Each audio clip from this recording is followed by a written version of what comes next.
You guys know why I'm here as always.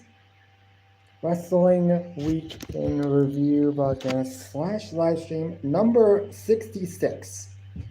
This is number 66 on my of how many times I've done this. I have now done this officially 66 times, counting this one.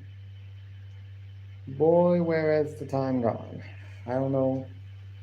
I can't even remember when I did my very first one. As far as calling it this, I can't remember the first one I did, calling it like this, because I had done it before on a separate channel. I've done it before, like wrestling, like live streams on a channel before, but like the first time I ever did this, but calling it this, I just can't remember the name when I first did it. My hair is a bit messed up, so I don't. But hey, you guys know why I'm here. Let's get started. My pen right over here, so I don't have to fidget with it. I don't really need to fidget with it. And we start with Monday Night Raw. Not quite sure where Monday Night Raw took place this week. I don't really make it a habit to remind myself. I don't know why I don't remind myself, but I guess I just don't feel like I need to. Where Monday Night Raw took place, but we got Rhea Ripley. She opened the show. She wanted to make it perfectly clear that she's not done with Liv Morgan at the moment, but at the moment she is decided to focus her attention on the woman that attacked her at Bad Blood, that being Raquel Rodriguez, which I think is only appropriate. Yes, she wants some payback on Liv Morgan for stealing another win out of Raquel's hands, Rhea's hands, but at the moment she wants to get revenge on Raquel, which makes perfect sense. Should be good.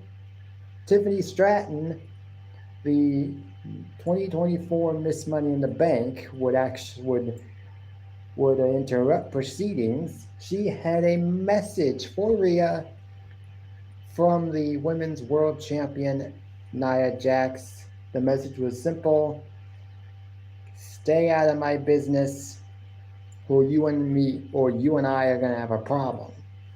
So basically Nia says to Rhea, you need to stay out of my business. If not, then you and me are gonna have a problem.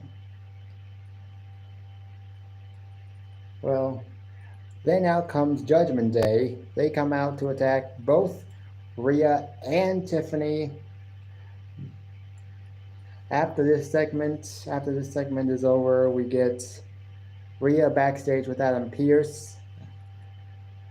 He's decided to make a tag team match for the main event.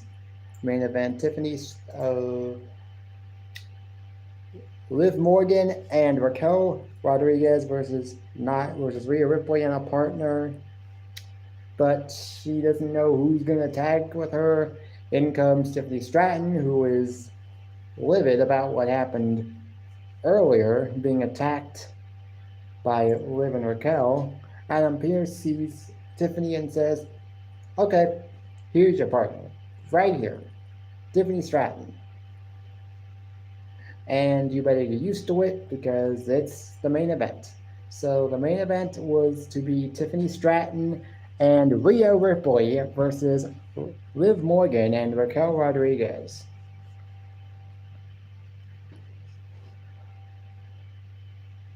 We also got a backstage segment with Adam Pearce and the Judgment Day. They were walking around. There was Finn Balor and JD McDonough of the Judgment Day. They were walking around with their tag team titles. Adam Pearce let the Judgment Day know that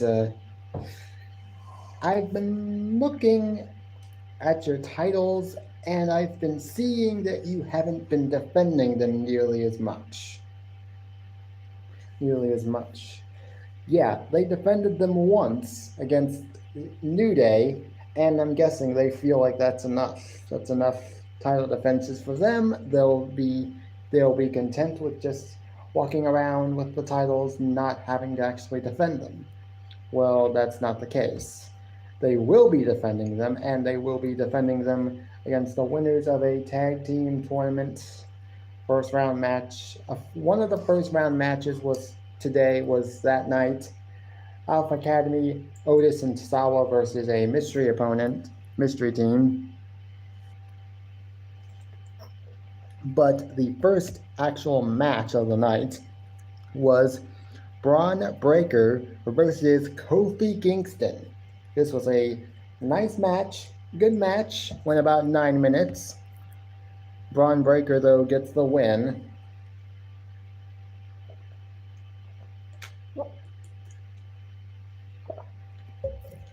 At first, Xavier Woods does not seem all too eager to help his New Day teammate. But then Jey Uso comes out. Jey Uso comes out to make the save. This leads to... So that's how that ended. Then we go and we have we got a backstage promo from American Made. They want to be I guess they said, people's heroes. They want to be like, with the gold medalist Kurt Angle, they want to be the heroes of Monday Night Raw, even though they are completely the opposite. Yeah, they are far from heroes. But it was a good, effective promo nonetheless. We also got a Bianca Belair and Jade Cargill promo before their match.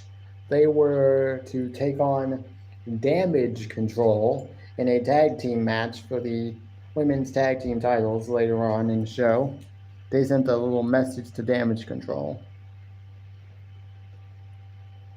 Next up, we got Rhea Ripley backstage with Damian Priest. They talked about the Judgment Day and discussed the main event match, tag team match. Damian Priest said that if he needs her, just that he'll be ready. She told Damian Priest that she can handle this tag team match. She'll find some way to make this tag team match with Tiffany Stratton work. They seem to have decent chemistry from what I could tell. Then we get Bianca Belair and Jade Cargill versus Damage Control for the women's tag team titles. This match went about 10 minutes, and it was pretty good, and it was a really good tag team match. Really good, but there was a sort of a... Now, hey Danny. Now, last week on Friday Night SmackDown, we got Metaphors, Lash Legend, and Jakara Jackson facing off against Bianca Belair and Jade Cargill for the women's tag team titles. They did come up short due to interference from Piper Niven, I think, and Chelsea Green. This night on Monday Night Raw, Metaphors, Jakara Jackson, and Lash Legend were at ringside for this match. They were in the front row watching this match. At one point at the end of the match, Io Sky I think Bianca Belair had sent Io Sky outside the ring. She landed right in the vicinity of where Jakara Jackson and Lash Legend were. They took a cheap shot at Io. This led to Bianca Belair being able to hit the KOD for the win. Great tag team match, but a bit of a dud of a finish considering that Bianca Belair had help. But it's pretty obvious they want a shot at the women's tag team titles. What I have heard so far as watching like rumor videos, wrestling news and rumor videos this week, is that the reason why we are seeing Lash Legend and Jakar Jackson on SmackDown and on Raw so much this week, and why they were featured heavily this week, was because WWE is apparently. I always go live at 3:30. You always know that I go live at least between 3:20 and 3:30 p.m. Sometimes I like to do it a little bit earlier, so that way after this, my phone will have more time to charge back up when it's done. Because usually when I'm done with this, my phone is almost always at 100%. Easily between 90 and 100% when I go live. By the time I'm done, my phone is usually at least 70, 60, anywhere between 65 and 70%. So I like to. Okay. Well, that's nice. Well, hey, Danny, I'm glad you're here anyways. You might be the only one here for a while, but what it is, we got a Braun Breaker promo. He explained why he attacked Jey Uso last week.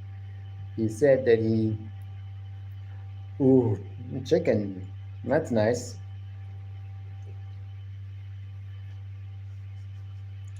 Well, Braun Breaker explained why he attacked Jey Uso last week. He was willing to. Okay, I've never had that, probably never will, but hey, I hear it's good. Braun Breaker felt like Jey Uso took the respect that he gave him a couple weeks ago and just threw it in his face, and that's the reason why he decided to turn heel, I guess, again after being babyface for a full week. But that's okay. Now, Alpha Academy. This was a first round match. Earlier on in the show, Adam Pearce informed Judgment Day, Finn Balor, and JD McDonough that they would be defending their tag team titles against the winners of a tag team tournament, which would hold its first round match tonight. On this night, Alpha Academy, they faced off against a mystery opponent. We didn't know who it was. Turns out it would be the returning Eric and Ivar of the Viking Raiders, but they are not. They are not the Viking Raiders no more. They are the War Raiders. They, apparently, I guess Triple H. I know it kind of isn't, but I've been finding ways to keep myself busy during those days. On those days, like Mondays and Fridays, I've been able to watch. I'm watching NXT now. I'm watching NXT now on the CW, and it's been very good. What I've seen so far is really good. Not that I didn't already know what was good. I know. I don't know where he's been. I don't know where he's been, really. I don't know. But it is what it is. It is what it is. I don't forget. The War Raiders. Obviously, I'm guessing Triple H had something to do with this, but he gave them their NXT names back, and they have their NXT theme. So it's great that hopefully they're presented the way they were on NXT, because they were really good. Oh, he really is? I didn't know he was. I didn't know. I mean, that's the reason why he's not going live on Mondays and Tuesdays and Fridays anymore. Wow, that's great. I know he would always talk about that because he has a friend who works for WWE. I think it's like a makeup person. Okay, well hey, great for him, but kind of sad for us fans. Oh,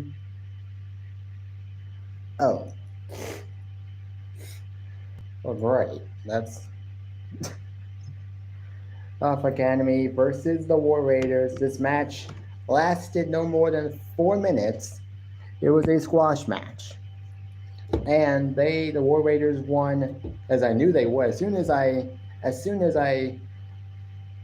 heard the War Raiders theme and whatnot, I'm like, oh yeah, they're winning this match, no questions asked. But yeah, good to see Eric and Ivar back. Hopefully they get a good push out of this. We get Seth Rollins and Adam Pearce. They're backstage. Seth Rollins is asking Adam Pearce for a match with Bronson Reed. Adam Pearce is like, I don't know. You've been injured a lot recently. You just came back from an injury. But then Seth Rollins persists and is like, Adam, look, I want this match. I need this match. I need this match with Bronson Reed. I don't know if we've gotten this match official yet, but later on in the show, Bronson Reed would then cut a promo and would share basically the same sentiment. He also wants a match with Seth Rollins. So I think it's pretty obvious that's what we're going to get. Whether it's on Monday Night Raw or whether it's at the upcoming Survivor Series War Games pay-per-view, PLE, I don't know. Should be a good match, to say the least. Obviously, Seth Rollins will win this match. We also got a Dragon Lee promo. Yeah, it was what it was. Decent promo. Hey, Maroni, thank you for coming. If any of you guys are here and you haven't hit that like button just yet, feel free to do so. It is not required, but I would appreciate it. I would very much appreciate it.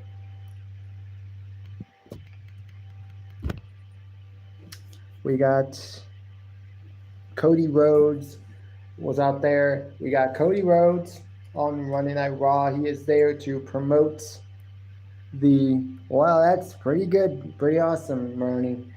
We got Cody Rhodes on Monday Night Raw. He is there to promote his match with Gunther at Crown Jewel. In a champion versus champion match. Champion versus champion match to determine the first ever men's Crown Jewel champion. Basically what this is basically what Survivor Series used to be like when they would do champion versus champion matches just for brand supremacy. That's all this is, brand supremacy, a brand supremacy type match to determine who's the better world champion.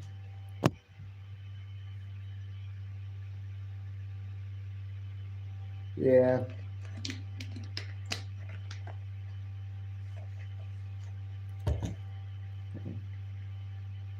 Gunther would come out to interrupt proceedings.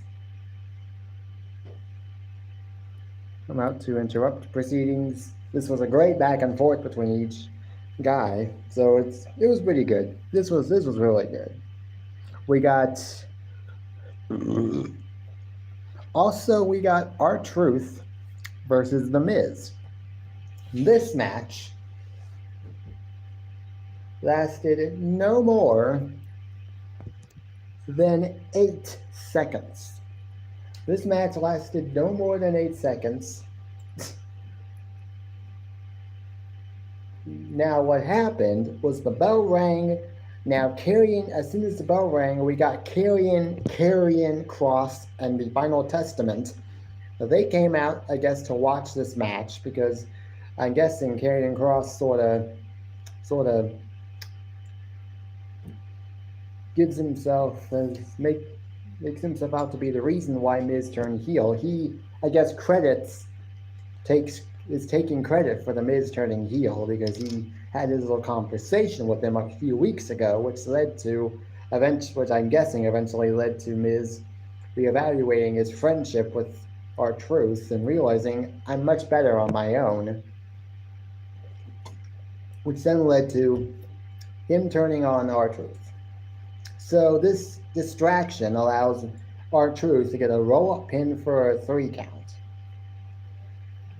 Now, R-Truth would initially walk past the Final Testament as he was walking out to celebrate his win. Karrion Kross would then go on to say, get him.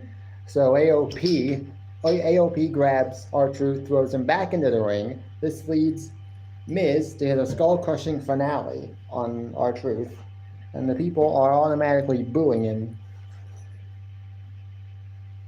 Are already booing him, just like they did when he was a heel. When he was a heel earlier on in his career. I'm just going to tell you right now, Miz is a better heel than he is a babyface. I just feel like Miz has always been a good heel. He's the typical heel.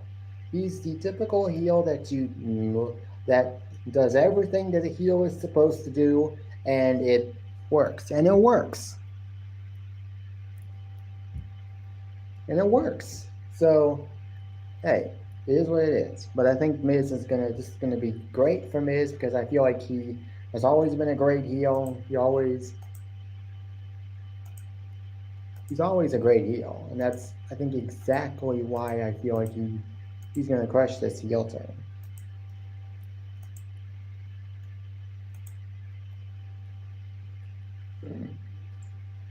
But then we get the main event.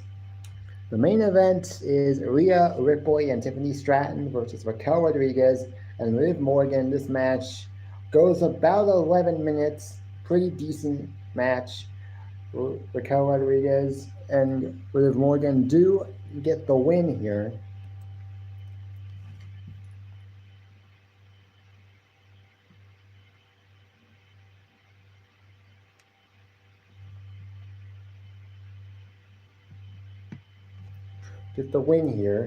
But then who would show up is none other than the Queen, Nia Jax. She dished some payback to both Raquel Rodriguez and Liv Morgan for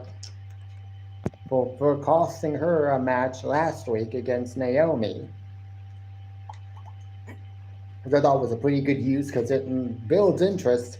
Because it builds at least some interest in a Nia Jax versus Liv Morgan match at Crown Jewel, the champion versus champion match at Crown Jewel between Liv Morgan and Nia Jax.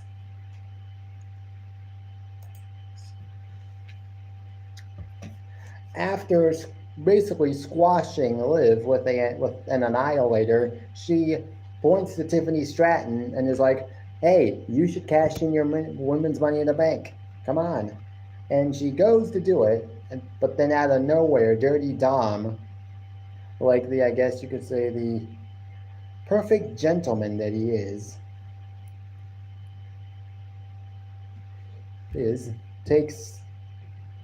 saves Liv Morgan from being cashed in on.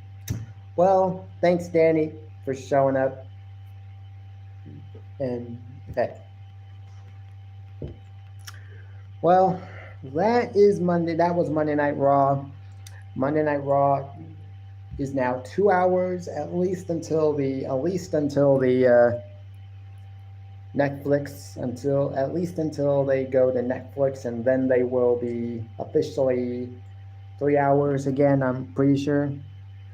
Oh, Goosebumps 2. I've never seen that, but I hear it's pretty good. I think so. I'm not entirely sure. I can't remember. I mean, I know Danny is, but I can't remember if I made you a manager mod or if you're just... Wait, but don't all dummies...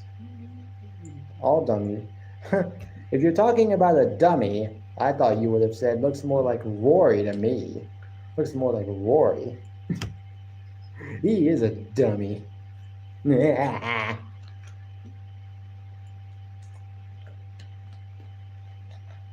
That was Monday Night Raw.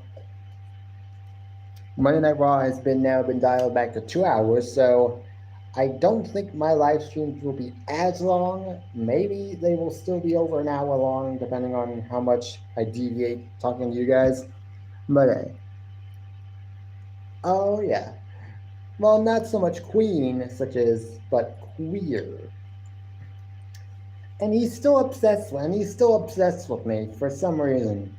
Oh, and Maroni, you don't have to worry. Those videos that he did, they have since been removed from YouTube. Sweet revenge. Sweet revenge. Yep, and I will be there live. Talking about my favorite subject. My favorite subject. Hey Maroni, if you want to, you can come over there too. You can come over there too if you want. All the people that are over there are nice people, so but hey, you don't have to come by, but if you want to, I'm just saying. I'll probably, once she goes live, I will probably share the live stream out to the Bloodline chat on Messenger, just in case anybody wants to come by and say hi.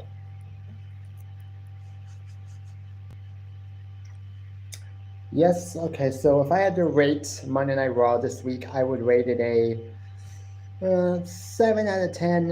It was good. Some things I wasn't too impressed by. The Miz squash match was there just to... And also, we did get a sort of a screeching noise during the Miz R-Truth match at the exact time that Karrion Kross and the Final Testament showed up to cause the distraction, which allowed R-Truth to win.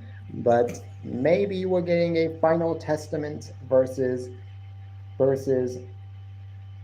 Wyatt Six feud, which should actually be good, because I'm be interested in seeing how the Wyatt Six is booked and how the Final Testament is booked in this feud if it does happen.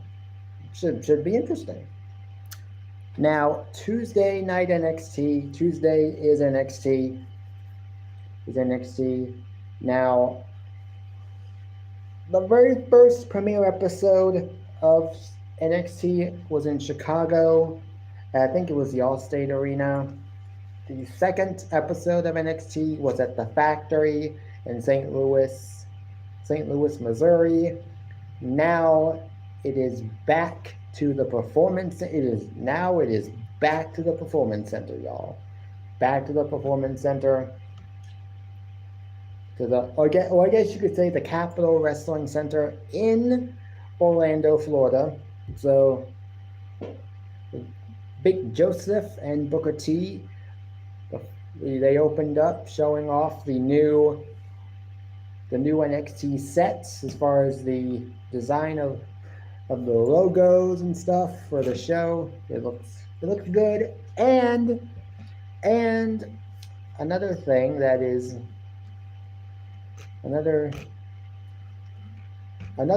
I saw that I was very excited about was the wheel. It is the return of the wheel, which has been used ever since NXT started doing Halloween Havoc. Ever since NXT started doing Halloween Havoc, or I guess revamping Halloween Havoc, it's now been, I guess it's like 2019, 2020. 2020 may have been the first. Yeah, I think 2020 was the first Halloween Havoc that NXT did, and they've used the wheel ever since then, to create matches. But the wheel returned. Obafemi, Tony D'Angelo, though, started the show. He was out there with his family, the D'Angelo family. They were celebrating his win last week against Obafemi. Although I didn't expect Obafemi to just take this lying down, and obviously he didn't, because he came out there to interrupt proceedings, told Tony that Tony better savor this win while he can, because it won't last, and that he will be coming back for that title at Halloween Havoc. He went over to the Halloween Havoc wheel, gave it a spin, and it landed on TLS, tables, ladders, and scares. And so I'm guessing what we're getting. So it's going to be Obafemi versus Tony D'Angelo in a rematch for the NXT North American title at Halloween Havoc in a tables, ladders, and scares match. Not chairs, but scares, because it's Halloween. And so that it is what it is. We got, oh, and damn, Danny, you're not here. You're not here. So I can't tell you about one of my favorite superstars that has returned, and I'm sure she's one of your favorites down in NXT, one of the few, and that's Nikita Lyons. Nikita Lyons is back from injury, hopefully for good, because I like her. I really like her, but she's been injured a lot, so she hasn't been able to really showcase what she's made of. She's been injured twice, and she just hasn't been able to. Actually, I think she's been injured 3 times, and she just has not been able to get going. But hopefully she's back now for good. She had a match against Lola Vice. This match. Before that, though, we got a video package for her detailing her, I guess, her injury and her training, the training she took to get back into shape so she could get cleared to come back. But we got this match. This match lasted about 7 minutes, give or take a few seconds, and it was a very good match. Although at the end of the match, Jada Parker, who has had some words with, who has been on Lola Vice's nerves as of late, they've been sort of going back and forth recently. She cost Lola Vice the win. This allowed, she did a cheap shot on Lola Vice. This allows Nikita Lyons to hit a splash off the second or top rope. I can't remember which one it was, second or top rope, but she did a splash on the Lola Vice. This was enough for the win. I don't know if she's still doing that finisher she would usually do, when she would just do a split on her opponent and then just cover them that way. I thought that was a very unique finisher, because that's really the only finisher I've seen out of any of the women, either in NXT, SmackDown, or Monday Night Raw. We got Byron Saxton. He's backstage with Lexis King and Oro Mensah, explaining the rules of this. Now, they were to take part in a gentleman's duel this week, one-on-one in a gentleman's duel. So here are the rules for those who who don't even know what this is. Apparently, all fighting must take place in the confines of the ring. When you get your opponent into the corner, usually in a normal match, the referee would count to 5. In a gentleman's duel, the count is 3. So you have until a 3 count to break whatever hold or to stop whatever attack you're dishing out to your opponent. And if you throw your opponent off the top rope and they hit the floor, this is an automatic disqualification, and the person that got thrown over the top rope is the one that wins the match. There were, I think, a few more rules that I don't even remember, but this match went about 11 minutes, and it wasn't that bad of a match. It was actually pretty decent. 11 minutes. Both men were good here, And we got Lexis King getting the win. He won clean. He says he does not want to be like his father. Even though when he first debuted in NXT, that was kind of the same thing that he said. Basically said the same thing, but he was cheating then, so I don't know why suddenly he wants to change who he is now.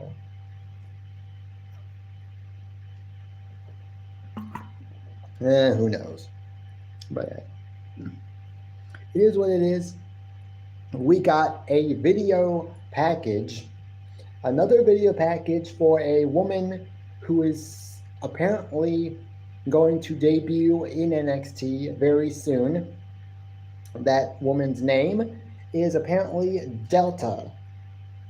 I don't know who she is. I have no idea who she is. At least I knew who Julia and Stephanie Vaquer were before they debuted. Mainly because Stephanie Vaquer had a match in AEW against Mercedes Moné at Forbidden Door, which was very good. I've heard of Julia, but I don't even know who this woman is, Delta. Apparently, she is from Australia and up until recently has been wrestling for a Australian-based wrestling company. Hey, Aaron, thanks for showing up, and thank you guys for the likes, for the 3 likes. Can we get this up to 10 likes? 10 likes, please, before this live stream is over. Can we get this to 10 likes? Doubtful, but it is what it is.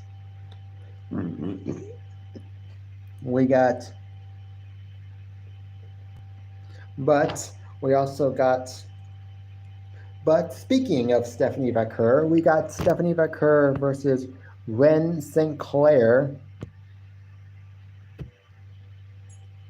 This match went about 8 minutes, actually. Pretty decent. This match went about that long. And Stephanie Vaquer, though, gets the win in her in-ring debut. After this match, we got Stephanie Vaquer and Julia backstage. They talked with Ava Raine about the potential for a match at Halloween Havoc against Cora Jade and the NXT Women's Champion Roxanne Perez. Ava said, yes, that sounds like a great idea, and I'm going to make it official. In walks Fatal Influence. Well, 11, actually. 11, because it's at 3. Yeah, would be very cool, but probably not going to happen. Also, I am in desperate need of 3,000 watch hours, and I'm currently well below that, so any help with that, I really appreciate it. I don't expect my videos and shorts and live streams to just immediately jump past 1,000 views, but still, I would love to. Oh, Moxley, shut the hell up and get out of here. We know it's you.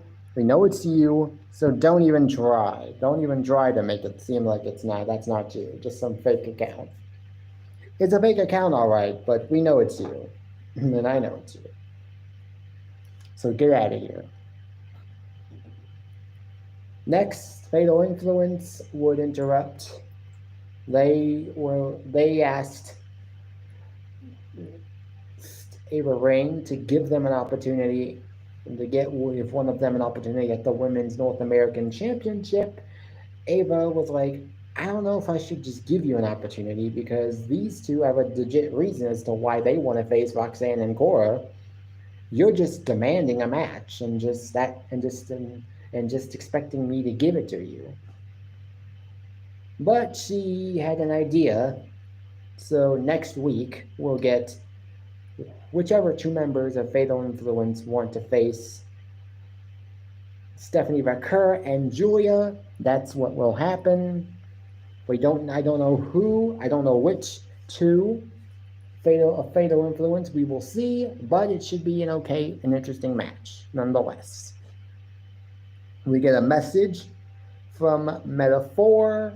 They have a message for Io Sky and Kairi Sane of Damage Control. They welcome Io Sky and Kairi Sane to come back down to NXT to have a match against them, which has now been made official. So we'll get Io Sky and for the in NXT for the first time since I'm guessing 2022. It'll be basically 2 years since she's been in NXT, more than 2 years since she's been in NXT. And Kairi Sane, she hasn't been on NXT, I'm pretty sure, since like 2018. It's like 2018, because when she got called up, she was in a tag team with Asuka and the Kabuki Warriors, and I don't think we've seen her go back down to NXT ever.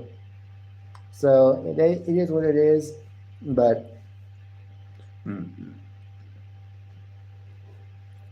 hey, we got Ashante the Adonis was backstage. He had a rose in hand and was still trying to, I guess,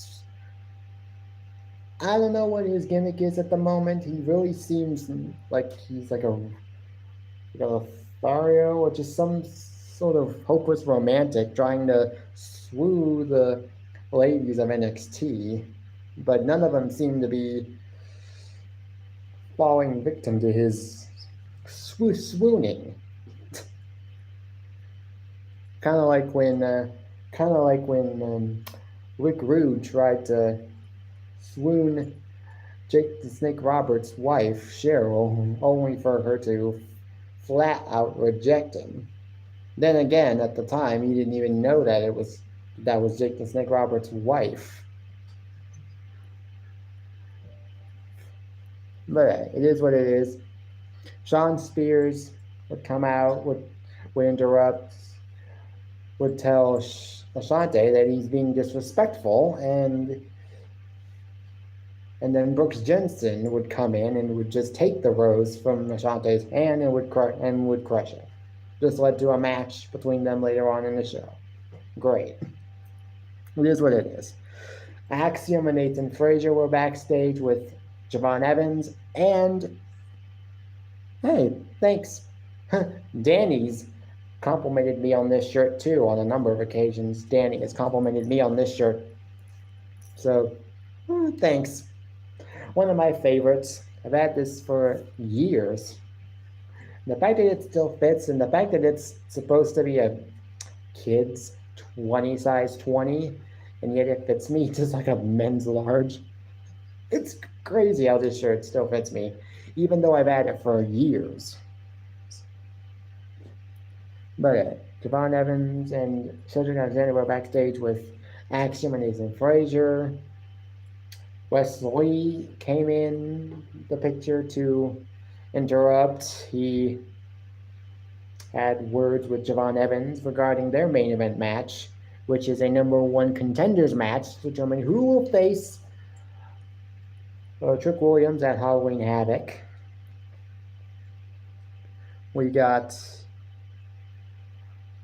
Then we get Ashante the Adonis versus Brooks Jensen. This match lasted about 6 minutes. It is what it is. Carmen Petrovic came out. I don't know what she was doing there, but she came out with a little sack of something, and it turned out to be the crushed rose petals from the rose that he was carrying earlier on, only for Brooks Jensen to take it and crush it. I don't know. I don't know why Matt's not going live anymore. It is what it is. I might have to ask him. I might have to ask him if he plans on going live again soon. Hey, 6 people. 6 people. That's great. Yeah, if we could get 6 likes, that would be even better. Oh, shut up, Mox. I already told you to shut up. Now you're just... And why are you still coming onto my live streams with these channels? They're supposed to be hidden. I don't know what it is. But Brooks Jensen does get the win. I don't know what this is leading to, but hey, whatever. Then we got Ridge Holland versus Riley Osborne of Chase U. Ridge Holland turned his back on Chase U following their loss to Axiom and Nathan Frazier at No Mercy. He took out Andre Chase. He's taken out Duke Hudson. Now he's looking to take out Riley Osborne as well. This match went about 6 minutes. It was actually a good match. Riley Osborne, though, did lose. Ridge did win. He tried to take out Ridge the same way he took out both Mr. Andre Chase and Duke Hudson. But then, out of nowhere, Andre Chase's music hits, which is, I guess, basically the central theme music for Chase U as a whole. But Andre Chase came back to, quote-unquote, as Big Joseph put it, to give Ridge Holland a Chase U-sized ass whooping. Ridge Holland would, though, retreat. Oh, that's cool. That should be good. That should be a good game. So then we also got a Tatum Paxley was backstage. She had an interview, was being interviewed by Byron Saxton. She was talking about Wendy Chu and why she attacked Wendy Chu on last week. I think it was last week. I can't remember. Jada Parker would unexpectedly just interrupt the interview. It was pretty much nothing. I know, it's hard to believe. Well, it isn't hard to believe at all, actually. Main event, though, was Ethan Page versus Javon Evans versus Wesley. The winner will face Trick Williams at Halloween Havoc for the NXT title. This was a great main event match. I was pulling for Javon Evans. I thought maybe they might give it to Wesley, but I didn't think they were going to have Ethan Page win. So at the end of this match, Javon Evans goes for I guess his finishing move, which is like a twisting something, whatever it's called. He landed on Wesley before he would even get the pin, though. Ethan Page comes in, sort of gets a sneaky roll-up pin for the 1, 2, 3, and Javon Evans and Ethan Page is going to face off against Trick Williams for basically the 4th time at Halloween Havoc. And yes, I am also including the Fatal 4-Way match at NXT Heatwave, because he technically was going up against Trick Williams and obviously 2 other competitors, in Shawn Spears and Javon Evans. But it was a great match nonetheless. I was thinking maybe they'll give it to Javon Evans, but then more than likely they might give it to Wesley, but it didn't happen. Also, as the show went off the air, Trick Williams was out there to, I guess you could say, congratulate Ethan Page. He spun the wheel as well, which landed on Devil's Playground match. So that is the match they will have for the NXT title. That will be the stipulation of their match at Halloween Havoc. What that basically means is a no disqualification match.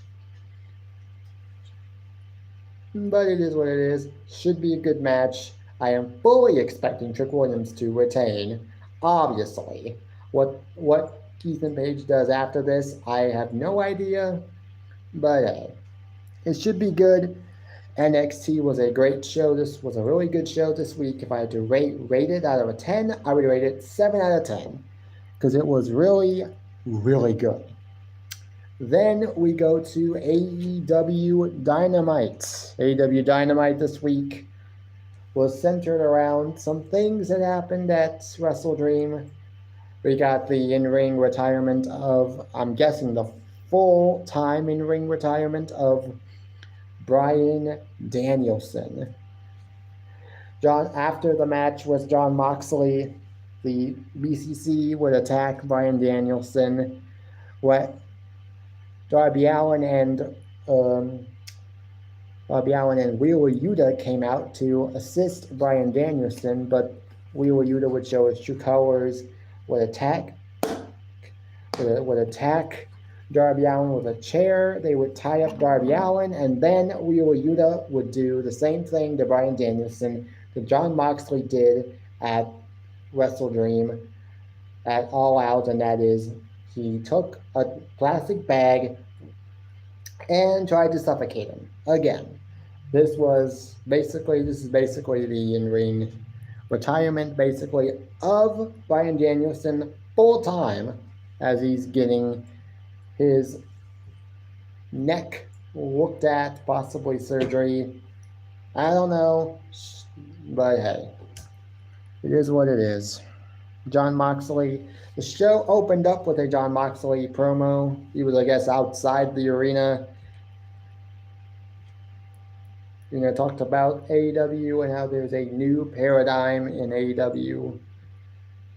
We don't know exactly who Jon Moxley is working with because he's made mention of this not being just his idea, but he's not just doing this because he wants to. He's doing this because he has to, and because someone, or I guess you could say a higher power of sorts, is commanding him to do this. So who that is, I don't know. Most people are saying it's Shane McMahon. I'm hoping Shane McMahon is actually the person that can maybe save AEW's ratings. We'll see if that actually works. But the show opens up with Adam Cole, baby. He returned at Wrestle Dream to confront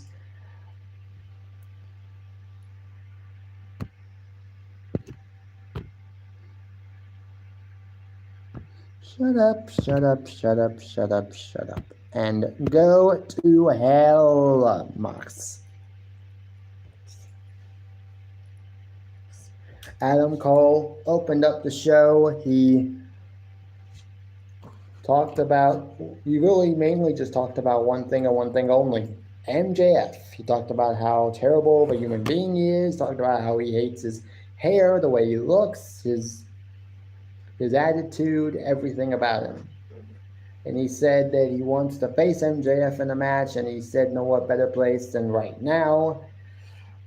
Obviously, MJF did not show up, even though even though they played his entrance music, he didn't show up. He showed up on the big screen and told Adam Cole, "Do you really think I'm just gonna give you what you want?" And then he basically promised him to MJF to Adam Cole that he will never get what he wants. That that no matter how bad you want to face me, I'm not going to give you that satisfaction. Well, I think it's inevitable. They're going to have a match, and it's going to happen. And even Adam Cole basically made it clear, you can run, but you can't hide, okay? Basically saying, yes, you don't want this match, but you're going to get it. I'm going to get this match, and whether you like it or not, and you're just going to have to accept that. Great opener. Some people were confused as to why he was saying what he was saying. Why is he saying that he hates MJF and everything about him when he was buddy-buddy with MJF no more than a year ago? I don't know, but it is what it is. We should get... I don't know.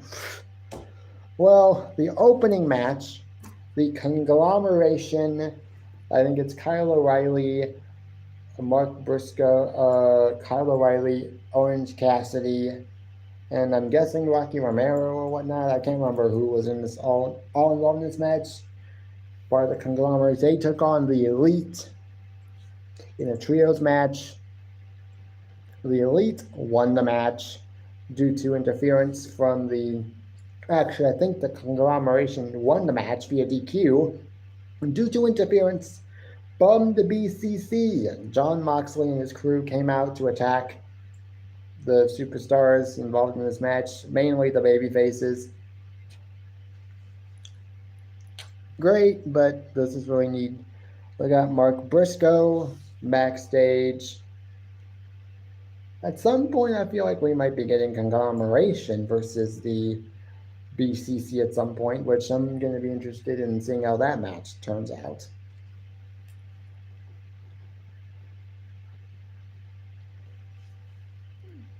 Apparently, Chris Jericho wants a second chance at the ROH World Ring of Honor World Title, and Mark Briscoe was just addressing that request by John Mock by Chris Jericho. I don't know if we're going to get another match between them, but I don't think we should. I really don't think we should. We got Mercedes Moné versus Queen Aminata. Not a title match, just a regular normal one-on-one match. Just went about 6 minutes. Mercedes won. Obviously, she has not lost, I think, once in AEW since debuting. We also got.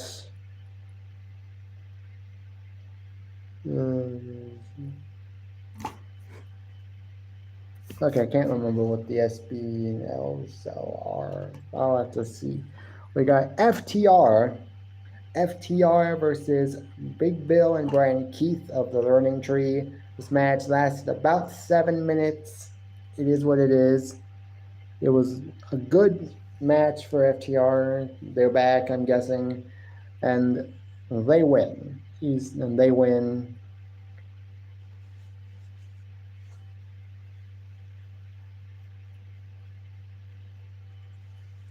We also got a press conference, in-ring press conference involving the Don Callis family. They were there to talk about the match at Wrestle Dream where Konosuke Takeshita won the International Championship. Oh, pardon me, I forgot. Shelton Benjamin had his in-ring debut in AEW. Shelton Benjamin is officially All Elite. It was made official after his match. But Shelton Benjamin went one-on-one with Leo Rush, and my God, this match was so good. I mean, I don't know what it is, but Shelton Benjamin, not that Shelton Benjamin in WWE wasn't good, but this presentation of him looked so much better than what WWE was ever doing with him ever. He looked great. And for being close to 50, he's 49. For being 49 years old, he wrestled like he was at least 20 years younger. That's insane. He wrestles like he's at least 10, 20 years younger than he actually is. And it was great to see. He won the match. Obviously, they weren't going to have him debut and lose. All new signings must win at least their first match. That's what happened with Ricochet. That's what happened with, obviously, this is what happened this week with Shelton Benjamin. Don Callis family press conference. Lyle Fletcher explained why he turned on his best friend, Will Ospreay. Former best friend now. We might be seeing a tag team match down the line. Ricochet and Will Ospreay versus Will Ospreay and Ricochet versus Takeshita and Kyle Fletcher. I'm guessing that's what will happen here. The BCC backstage, they talked about Wrestle Dream, explained why they went out there earlier to attack the conglomeration of all people. I'm interested in this storyline because I'm interested in seeing who they bring in as the quote-unquote, I guess you could say, person that Moxley is taking orders from, because he basically has made it clear in this storyline with Bryan Danielson that this isn't just all him. He's taking orders from somebody. Who it is, I don't know. But we'll be getting the answer to that hopefully soon. The main event, though, of Dynamite was Jay White taking on Christian Cage. This match went about 14 minutes, and it was actually a very decent main event. Because Jay White and Christian Cage are very good wrestlers, and I do like both of them. Jay White, Christian Cage, though, won the match. Is what it is. He's a great heel. one of the best heels in AEW at the moment, next to MJF. And it was what it was. Obviously, Christian Cage wins. That was basically AEW Dynamite. AEW Dynamite was a lot better this week than it was last week. Title Tuesday, which only saw 2 titles defended, and it being the same person defending both titles. But it was a considerably better show this week. Last week I gave AEW Dynamite a 5.5 out of 10, which I think might have been too generous. But this week it was a lot better. Was it as good as I'm used to seeing AEW and as much as I would like it to be? No, I would give it a 6.5 out of 10. Some stuff that didn't need to be on here, some stuff that was good, like the opener from Adam Cole. Shelton Benjamin versus Lio Rush was good. The main event was good. The John Callis family press conference was good. Everything else was like, meh. Then we get to Friday Night SmackDown. Friday Night SmackDown opened up with Solo Sikoa. Now, he was supposed to go one-on-one in a face-off with Roman Reigns, but apparently Jey Uso decided to make a surprise appearance tonight. He basically told Solo that he doesn't know why the family is being divided like this. I mean, Solo would then tell him, I don't know what you're talking about, but I'm not dividing the family. I'm trying to bring the family together. Well, you sure have a funny way of doing that, Solo. What I thought they did here was perfect. They just, in this opening segment with Solo Sikoa, this bloodline, and Jey Uso, it basically all but confirmed what I think is going to happen this upcoming Monday Night Raw, which is Jey Uso has a rematch with Braun Breaker has his rematch with Jey Uso for the Intercontinental title. The Bloodline will attack Jey, will cost him the match, which will then force Jey Uso to realize that his brothers do need him, that being Jimmy Uso and Roman Reigns, which will then eventually lead to the Bloodline of old coming back. Whether this also involves Sami Zayn, I don't know. We haven't seen Sami since his match with Gunther a couple weeks ago for the world title. So I'm wondering if Sami Zayn will eventually join as well, because he was a huge factor in the original Bloodline getting over like they did.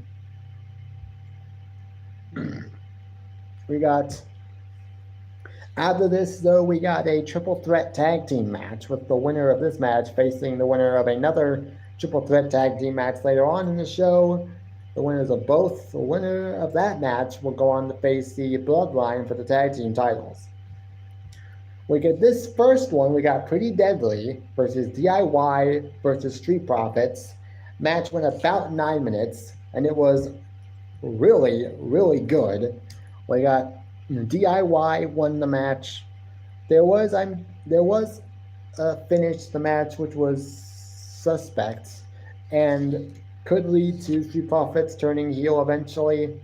Maybe, I don't know if we'll ever see them heel.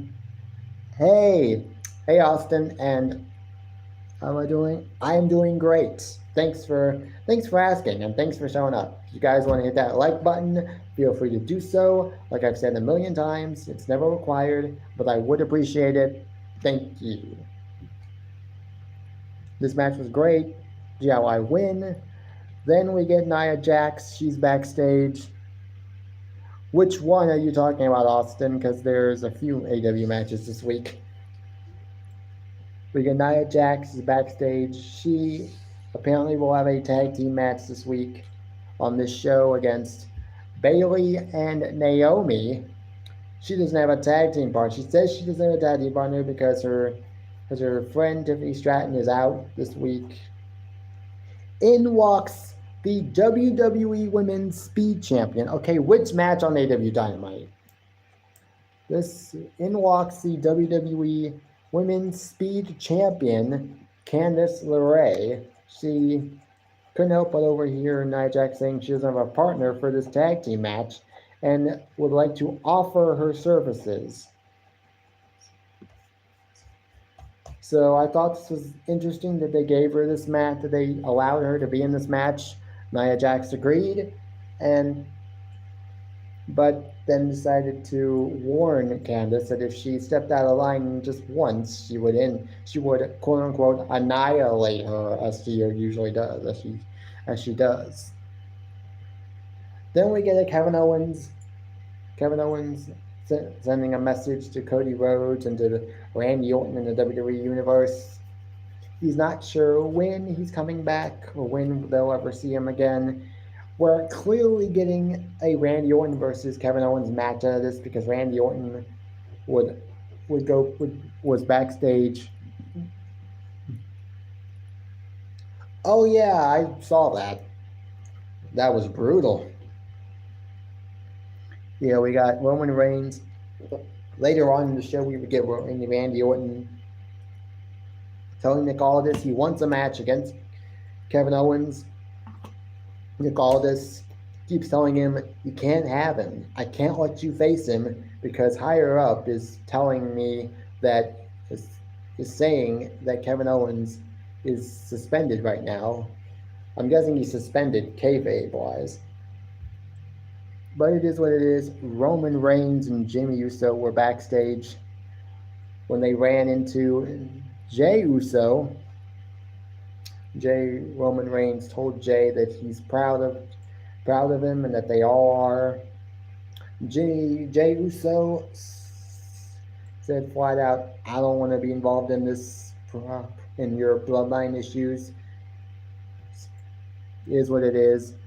Obviously, Jey doesn't want to be involved in this because he still feels like Roman betrayed him. And it is what it is.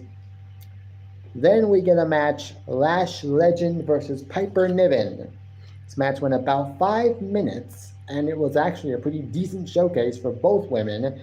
Lash Legend actually gets the win, which is surprising. I didn't know if she was going to win this match or not, but she won her singles in-ring debut on SmackDown, which is a huge win for her, a former women's tag team champion. And one of the stronger women in the WWE, Jade Cargill and Bianca Belair were at ringside, were in the crowd watching this match very closely. At the end of the match, when Lash Legend won, Bianca Belair definitely looked like she had a little bit of a shocked look on her face, like, oh, okay, Lash. She definitely looked impressed at the end, like, okay. And yes, Roman Reigns, then we get Roman Reigns and Jimmy Uso in their locker room, in their dressing room, I guess. Jim Uso is telling Roman Reigns, hey, I think we need Jey. I really do think we need Jey. Roman tells Jimmy, no, we're doing this my way. And he's going to go out there later on tonight and acknowledge Solo Sikoa. We get a Cody Rhodes promo. This was he called out Gunther and invited him to come to SmackDown next week. So I'm guessing that's what we're going to get, is Gunther coming to SmackDown next week, which should be good. Gunther is somewhat improved and has improved significantly on the mic, which was one of his lesser strong suits, but he's doing good now on the mic. We got Carmelo Hayes, Andrade, they are backstage. Nick Aldis is telling them about their Game 7 match, which will happen next week. LA Knight has now been inserted into the match as a guest referee for the match. Whoever wins that match, I do not know. I do not know who wins that match. I'm guessing Carmelo Hayes is going to win this match, and then they're going to have another match for the North U.S. title. It is what it is. Should be good. Should be a good match. Will it be their best match? Don't know, but it should be. It has to be their best match. Then we get another triple threat tag team match. Los Garza, which is Humberto Carrillo and Angel Garza, and A-Town Down Under. They would face off against the debuting Motor City Machine Guns. Now, since this match, I've seen a lot of people, some people criticize Motor City Machine Guns for getting no pop, and some are even criticizing Motor City Machine Guns for being too small. I'm like, dude, they just debuted, and you're already criticizing them on their very first night, and they won the match. It was a great match, went about 8 minutes, and they won, yet you're already saying, no, I'm not a fan, and there's probably no way you will ever get me to be a fan. Great. You're forming your opinion on night one, and it's stupid. Because number one, it doesn't matter if they're short or not. Okay, you don't always have to be 6'5", and you don't have to always look like a Greek god in order to be a superstar in WWE. I think that's what a lot of people have made it out to be. You have to be 6'5", and you have to look like a Greek god in order to even be a champion in WWE, much less a star. Yeah, those people make me sick. Then the main event match is Nia Jax, Candice LeRae versus Naomi and Bayley. This match went about 7 minutes.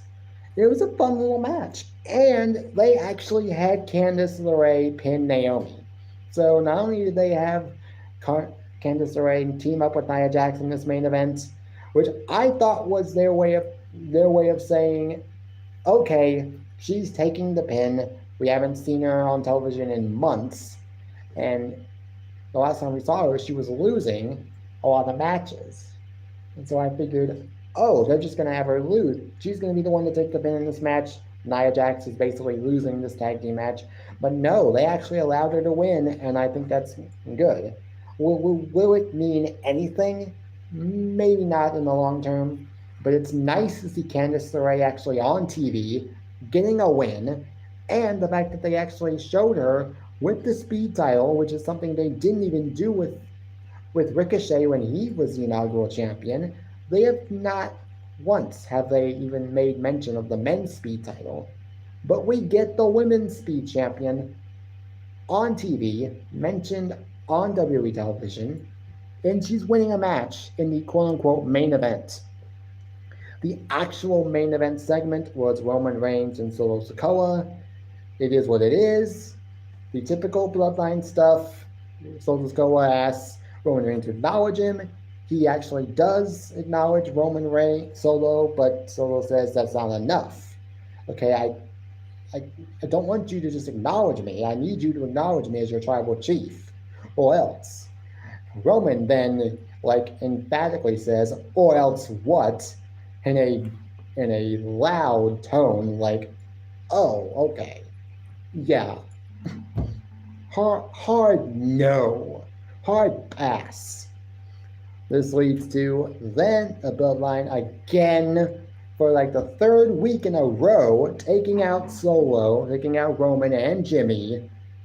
Obviously, they need help. And I'm guessing they are going to get it in the form of Jey Uso. And maybe even Sami Zayn. Who knows? SmackDown was a very good show this week, though. I will give them that. If I had to rate a SmackDown this week, I would give it a 7.5 out of 10. It was very good. It was very good. And it is what it is. So that is it for me. That's the end of this live stream. Hope you guys enjoyed this. I enjoy going live like this every Saturday. And I will see you guys next time. And until next time, peace. Bye, guys.